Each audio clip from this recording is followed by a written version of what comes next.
Hi കൂട്ടുകാരെ, നമസ്കാരം. എന്തൊക്കെയാണ് വിശേഷം? എല്ലാവരും സുഖമായിരിക്കണമെന്ന് വിചാരിക്കണു. ഞാനും ഇവിടെ സുഖമായിരിക്കണു.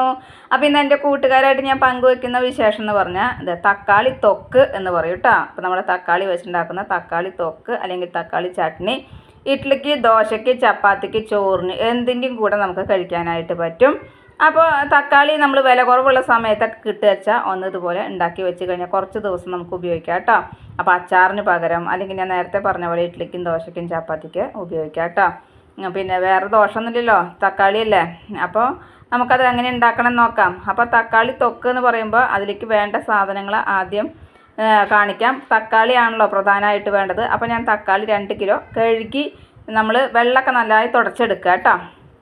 അങ്ങനെ തുടച്ചെടുത്തതിന് ശേഷം തക്കാളിയുടെ ഞെട്ടിയുടെ ഭാഗം ഉണ്ടല്ലോ അതൊക്കെ ചെത്തിക്കളഞ്ഞിട്ട് നമുക്ക് ആദ്യം ഒന്ന് കഷ്ണങ്ങളാക്കി വെക്കാം കേട്ടോ. അപ്പോൾ ഞാൻ കഷ്ണങ്ങളാക്കി ഇത് ഇങ്ങനെ ഒരു പ്ലേറ്റിലേക്ക് കഷ്ണങ്ങളാക്കിയിട്ട് വെക്കുന്നുണ്ട്. പിന്നെ കഷ്ണങ്ങളാക്കിയിട്ട് ഞാനിതൊക്കെ കുക്കറിലാണ് വേവിക്കണം. നിങ്ങൾ കുക്കറിൽ ചെയ്യണ്ട, ഒരു പാൻ അടുപ്പത്ത് വെച്ച് അതിലിട്ടിട്ടൊന്ന് വഴറ്റിയെടുത്താൽ മതി കേട്ടോ. ഞാൻ കുറച്ച് രാത്രിയായി, അതുകൊണ്ടാണ് അങ്ങനെ ചെയ്തത് കേട്ടോ. അപ്പോൾ തക്കാളിയൊക്കെ കഴുകി തുടച്ച് വെച്ചതിന് ശേഷം ഞാനിത് കഷ്ണങ്ങളാക്കി അരിഞ്ഞെടുത്തിട്ടുണ്ട്. അപ്പോൾ ഞാൻ പറഞ്ഞു ഞാൻ കുക്കറിലാണ് ചെയ്യുന്നത്. കുക്കറിൽ ചെയ്യുമ്പോൾ വേറെ കുഴപ്പമുണ്ടായിട്ടല്ല, വെള്ളം കുറച്ച് കൂടും, വേറെ കുഴപ്പങ്ങളൊന്നുമില്ല. കുക്കറിൽ ചെയ്യുമ്പോൾ എളുപ്പത്തിൽ ചെയ്യാം കേട്ടോ.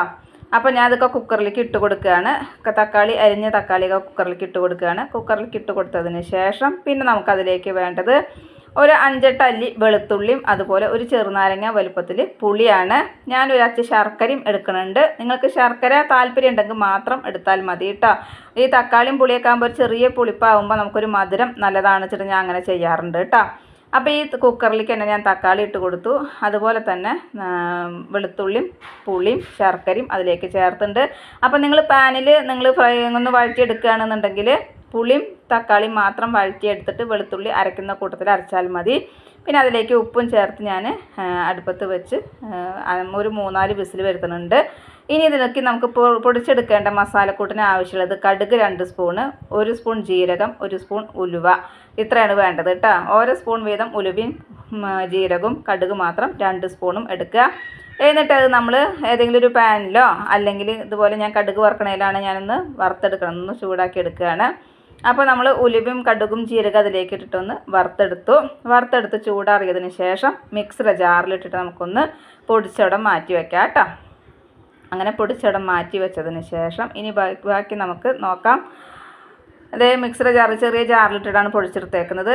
അപ്പോൾ അതിന് ശേഷം പിന്നെ നമുക്ക് ഇനി ഇതിലേക്ക് വറവിന് ആവശ്യമായ സാധനങ്ങളുണ്ട്.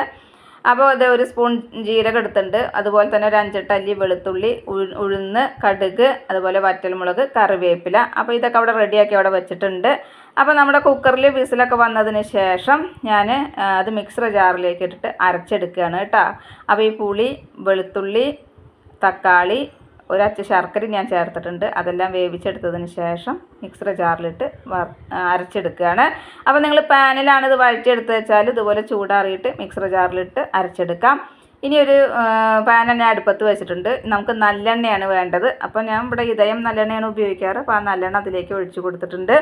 നല്ലെണ്ണ ഒഴിച്ചു കൊടുത്തതിന് ശേഷം ചൂടായി വന്ന സമയത്ത് അതിലേക്ക് കടുകും അതുപോലെ തന്നെ ഉഴുന്നും ജീരകവും ചേർക്കുന്നുണ്ട്. ഇനി നിങ്ങൾക്ക് കടലപ്പരിപ്പ് വേണമെങ്കിൽ കടലപ്പരിപ്പും ചേർക്കാം. ഇതൊക്കെ ഒന്ന് പൊട്ടി വന്ന സമയത്ത് നമുക്കതിൽ വറ്റൽമുളക് ചേർത്ത് കൊടുക്കാം. അതുപോലെ കറിവേപ്പിലയും ചേർത്ത് കൊടുക്കാം. അതിന് ശേഷം ഞാൻ പറഞ്ഞില്ല 5-6 അല്ലി വെളുത്തുള്ളി ഉണ്ട്. ആ വെളുത്തുള്ളിയും അതിലേക്ക് ഇട്ട് കൊടുക്കാം കേട്ടോ. അപ്പോൾ ഈ കടുകും ജീരകം ഇതൊക്കെ പൊട്ടി വരണ സമയത്ത് ഞാൻ അതിലേക്ക് വറ്റൽമുളക് ചേർത്തതിന് ശേഷം ഒന്ന് പൊട്ടി വന്ന സമയത്ത് കറിവേപ്പിലയും ചേർത്തു. കറിവേപ്പിലയൊക്കെ ഒന്ന് പൊട്ടി വന്നപ്പോൾ വെളുത്തുള്ളിയും അതിലേക്ക് ചേർത്ത് കൊടുക്കുകയാണ്. ഇതൊക്കെ ചേർത്ത് കൊടുത്തതിന് ശേഷം ഞാൻ മുളക് പൊടിക്ക് പച്ചമണം ഒന്ന് പോകാനായിട്ട് ഈ എണ്ണയിലേക്ക് തന്നെ ഇട്ട് കൊടുക്കുകയാണ്. മുളക് പൊടിയുടെ അളവ് ഞാൻ പറയണില്ല. അതുപോലെ കായം പൗഡറും ചേർക്കുന്നുണ്ട് കുറച്ച് കേട്ടോ.